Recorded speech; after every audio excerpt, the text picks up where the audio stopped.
Hello folks, Steve Pettis with the Henderson County Cooperative Extension here.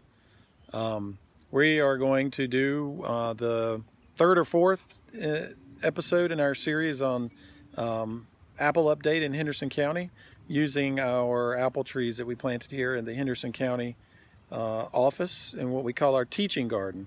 And with us as usual is Dr. Terry Kelly, our Henderson County Cooperative Extension Director and also Apple Agent. So what have you got to talk to us about today, Terry? Well, we're going to talk a little bit about where these trees are at the moment and what to expect from this point out. You know, one of the things that we may have mentioned is that, you know, these trees are a dwarf type tree. They're on a dwarfing rootstock.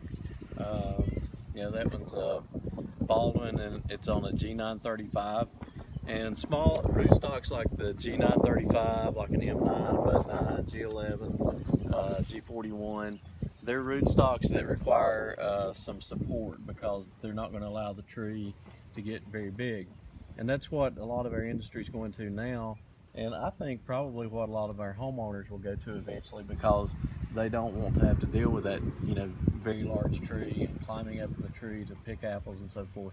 So one of the things with these smaller trees like this is that we have to let them grow for a while before we really start harvesting fruit, which is true with any of the apple trees. With these, we don't actually have to do that as many years as we would with a larger tree. But we want to get the most growth we can out of them the first 3 years or so. So these are in their third leaf, which means they were planted 2 years ago in time to you know, have leaves on them and maybe a few blooms. Last year they had blooms. We didn't let any of the apples stay on the tree. And this year we've got more blooms, more apples, but we're probably still again going to hold off on harvesting these apples this year. And I just want to kind of focus right here for a minute on this limb. Now let's start back at the end of it, Steve, there, where we see, you know, some clusters here. We got 3 fruit that are set there. We look in here and we've got 3 in this cluster and there's 1 right there. We've got another one back here and then we've got 3 more over there. So we've got 4, 5, 6, 7, 8, 9, 10 fruit on this small limb right here. Well, even if we were going to harvest apples this year, that's too many fruit for that limb. So a lot of our commercial growers do what we call chemical thinning. They'll use different agents to spray on these trees and cause some of those apples to fall off. It's a little bit of an art because you don't want to knock too many apples off or you'll have, you know, you'll hurt your yield. But at the same time, you don't want to leave too many on because you don't want a bunch of little apples because they don't have a very good market value. So, like I said, because we're in a phase where we're probably not going to harvest any of these apples, you know, we'll kind of take a wait and see approach. But if, you know, if we were into the point at which we were going to start harvesting these apples on this tree, we would have to take a few of those apples off. You know, we would probably take it down to 3 or 4 on this limb right here instead of the 10 or 11 that we see right now.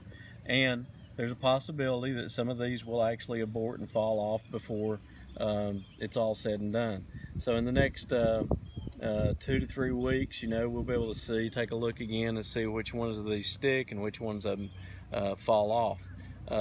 You know, the bloom season was kind of extended over a long period of time this spring, and it's not just you know, across trees and across varieties. It's even, say, within a tree. We can take a look at this limb right here, and we really don't see much of anything set as far as fruit yet, but we still see a lot of blooms on there. They've dropped their petals already, which we call petal fall. We've still got one that's still got petals on it, but you know, some of those could still set fruit. In fact, if they didn't get pollinated, they probably would have already fallen off.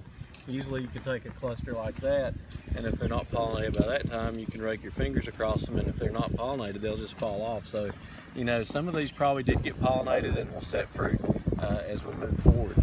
So, you know, right now we're assessing how many fruit we've got, how many can we keep, if we're, you know, if this tree is a mature tree that we're going to harvest on, and, you know, how much we need to thin in order to keep this tree productive and making good sized quality apples.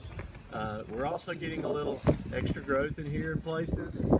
We may come back a little bit later in the spring or into the summer and take a little bit of this out to make sure we get good light penetration to these fruit, because that light penetration is what causes the fruit to color up.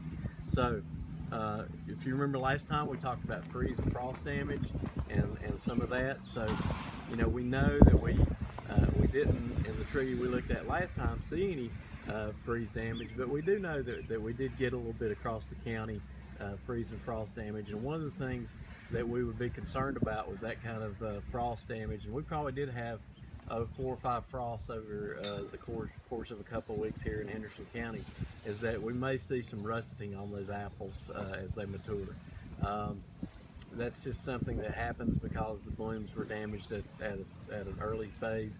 They weren't damaged enough to abort the fruit or to cause the fruit to be misshapen, but you're going to see some rusting around the stem end of that apple. So, we may see a lot of rusted apples this year because of those freeze events, but we'll just have to wait and see. The main thing is to get good size, good quality on those apples so that they'll be sellable. But pretty much just an update on where we are at with the bloom and the fruit set right now. We're going to be in a situation now where we're going to kind of let these things grow and see where they go. We'll probably come back in a couple of weeks, see how many more of these we have left, and see if we need to thin any more. And in the case of this particular tree, we're wanting it to grow some, we'll probably pick off these eventually. So that's it for today, and we're glad you joined us out there teaching garden, and hope to see you again soon.